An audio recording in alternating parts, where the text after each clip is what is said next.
The only man I was ever afraid of was a woman named Griselda Blanco.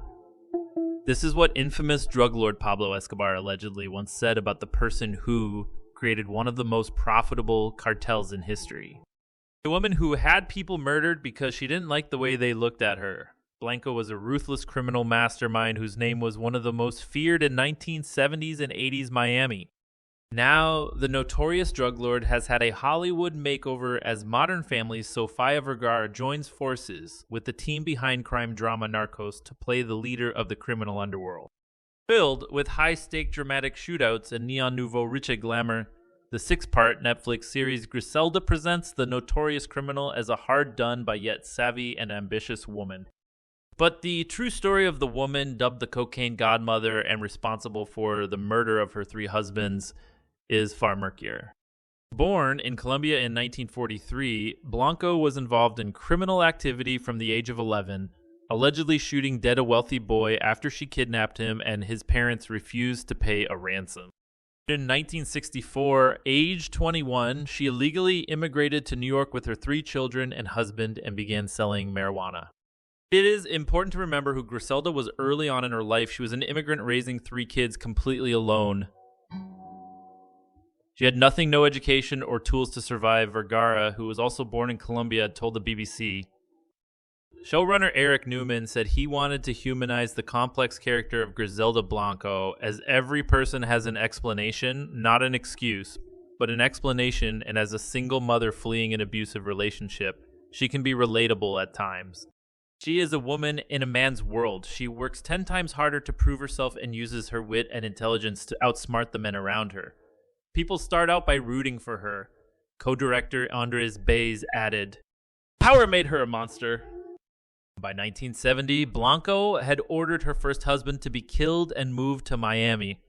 There she met her second husband, drug trafficker Alberto Bravo, who introduced her to an even darker side of the narcotics underworld.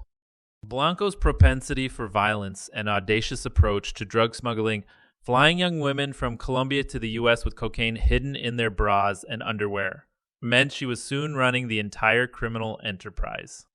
As the Miami drug wars intensified and rival cartels violently clashed, Blanco grew more ruthless. In 1975, she shot her husband because she believed he was stealing money from her, and in 1983, she had her third husband assassinated after he left Miami with the couple's child, Michael Corleone, nicknamed the Black Widow for her brutal and ruthless behavior. Blanco's empire boomed, and by the early 1980s, she was one of the world's richest and most feared women, overseeing the trafficking of 1.5 tons of cocaine to the U.S. every month. I really think when Griselda first moved to Miami, her intentions were all about protecting and taking care of her family.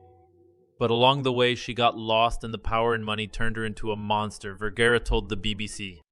In the early 1980s, Blanco rejected a $15 from a rival cartel to give her empire up. Relied on misfits.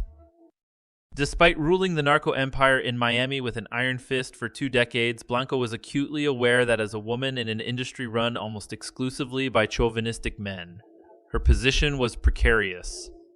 At one point, she allowed a man to front her business as local dealers would only accept a deal if it came out of a man's mouth. Following his arrest for a murder, Blanco chose to front the business herself and used her outsider position to her advantage. Between April and September 1980, approximately 135,000 Cubans immigrated to the U.S. Known as the Marielitos, some of them were already involved in criminal gangs, drug trafficking, and contract killing. Blanco capitalized on this and recruited them to work for her. Her cartel developed its own group of hitmen, pistoleros, who became known for their motorcycle assassinations. Blanco is an outsider and recruits all these other outsiders around her, said Baez, and in an industry where trust was difficult to gain and even harder to keep, she knew what she was doing. These characters are all misfits. They don't belong to the normal standards of society. Griselda knows this and makes them feel like they are part of her family, Baez added. It was Blanco's status as a misfit that appealed to Vergara as she understood some of what she went through. I am Colombian, mother, and am immigrant. As a woman, Griselda was judged, and nowadays, I know because of my accent, I have to work extra hard and I get less opportunities, she said. A woman could never be this evil. By the mid-1980s, Blanco's criminal empire began to unravel, and her reign of terror came to an abrupt halt when she was arrested in Irvine, California. But how did she manage to spend 2 decades turning Miami into her drug-fueled playground without getting caught? The team behind the show put it down to her gender. Because she was a woman, she was able to get away with a lot and disappear when she needed to. No one would expect a woman to be running a cartel that size. People think a woman could never be this evil, Vergara said. And while male-run drug enforcement agencies were adamant a woman could not be behind the narcos trade, someone was pursuing that exact line of inquiry. Despite being routinely dismissed and used only for the purpose of translating Spanish for her colleagues, June Hawkins, a female intelligence analyst in the Miami Police Department, was intent on catching Blanco from as early as the mid-1970s. Newman called Hawkins an essential part of the story. She's a mirror to Griselda. She is also a young single mother of Latin descent working in a world that devalued women. She serves to show audiences that what Griselda chose to do was not her only option. What happened to Griselda Blanco? On 17 February 1985, Blanco was arrested in her home and was found guilty of manufacturing, importing, and distributing cocaine. She was additionally charged with 3 counts of first-degree murder and spent 2 decades behind bars. During her prison sentence, 3 of her sons were killed. Once released in 2004, she was deported to Colombia and led quiet life. On 3 September 2012, age 69, she was shot dead by a man on a motorbike in Medellin. The drive-by shooting was a copycat of the assassination style that she coined during her reign. Her killing shows the true level of hatred towards her.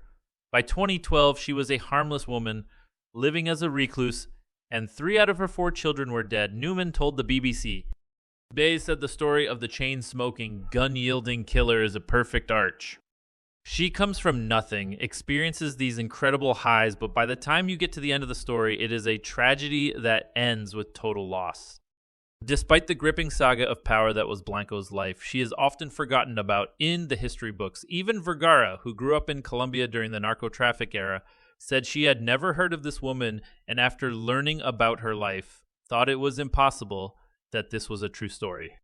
This is why I wanted to play Griselda. She is a mother, villain, lover, and killer all at the same time. She above everyone shows how complex humans can be.